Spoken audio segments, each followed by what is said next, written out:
மோடியை கொண்டாடும் தாய்க்குலம். மகளிர் தினத்தன்று வெளியான ஆச்சரிய தகவல்.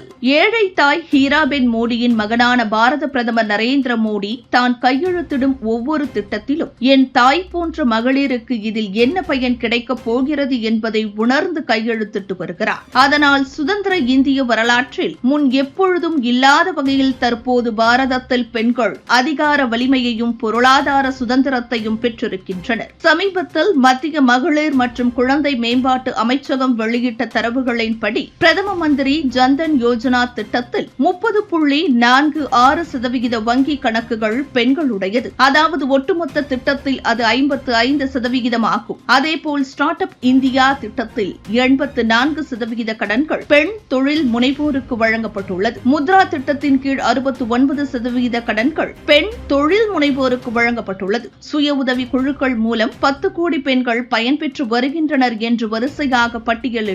இந்நிலையில் வணிக தரவு தளமான டிராக்சன் நிறுவனம் சமீபத்தில் நடத்திய ஆய்வில் பெண்கள் நடத்தும் ஸ்டார்ட் அப் நிறுவனங்களை கொண்ட நாடுகளின் பட்டியலில் இந்தியா 2ஆம் இடத்தில் இருப்பதாக கூறியுள்ளது. அந்த ஆய்வறிக்கையில் கூறியிருப்பதாவது: இப்படி இருக்க மகளிர் தினத்தன்று பிரதமர் வெளியிட்ட சமூக வலைதள பதிவில், மகளிர் தினத்தன்று நமது பெண் சக்திக்கு தலை வணங்குகிறேன். நமது அரசாங்கம் எப்போதும் பெண்களுக்கு அதிகாரம் அளிப்பதற்காக பாடுபட்டுக் கொண்டிருக்கிறது. அவை நமது அரசின் திட்டங்கள் மற்றும் நிகழ்ச்சிகள் மூலம் வெளிப்பட்டு வருகின்றன. ஏற்கனவே அளித்த வாக்குறுதிப்படி பல்வேறு துறைகளில் முத்திரை பதிக்கும் பெண்களிடம் எனது சமூக ஊடக கணக்குகள் ஒப்படைக்கப்படும் என்று கூறியுள்ளார். பெண்கள் நடத்தும் ஸ்டார்ட் அப்புகள் கையகப்படுத்தப்படுவதும் குறைந்து வருகிறது. கடந்த 2022 36ஆகவும் 2023 25ஆகவும் இருந்த இதன் எண்ணிக்கை கடந்த ஆண்டு 16ஆக குறைந்திருக்கிறது. 0 பெண்கள் தலைமையிலான 5 ஸ்டார்ட் அப் நிறுவனங்கள் கடந்த ஆண்டு பங்குச்சந்தையில் பட்டியலிடப்பட்டுள்ளது. சென்ற ஆண்டை பொறுத்தவரை பெண் நிறுவனர் அல்லது இணை நிறுவனரை கொண்ட நிறுவனங்கள் அதிக முதலீடுகளை திரட்டிய நாடுகளின் பட்டியலில் அமெரிக்கா, பிரிட்டனுக்கு அடுத்தபடியாக இந்தியா 3ஆம் இடத்தில் இருக்கிறது.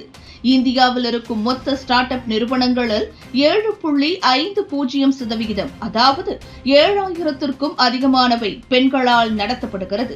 இவர்கள் இன்று வரை கிட்டத்தட்ட 2.30 லட்சம் கோடி ரூபாய் முதலீடுகளை திரட்டியிருக்கின்றனர். அதிகபட்சமாக சில்லறை வணிக பிரிவில் 67,900 கோடி ரூபாயும், கல்வி தொழில்நுட்பத்தில் 47,000 கோடி ரூபாயும், மென்பொருள் தள வடிவமைப்பில் 43,000 கோடி ரூபாயும் திரட்டியுள்ளனர். பெண்கள் தலைமை வகிக்கும் ஸ்டார்ட் அப் நிறுவனங்கள் அதிக முதலீடுகளை திரட்டிய நாடுகளின் பட்டியலில் அமெரிக்கா முதலிடத்திலும் இந்தியா 2ஆம் இடத்திலும் இருக்கிறது என்று கூறப்பட்டுள்ளது. இதுபோன்று முக்கிய நிகழ்வுகள், அரசியல் தகவல்களை ஆழமாகவும் மாறுபட்ட கோணத்திலும் அறிந்து கொள்ள மறக்காமல் உங்கள் IND தமிழ் 24/7 பக்கத்தை பின்பற்றிக் கொள்ளவும்.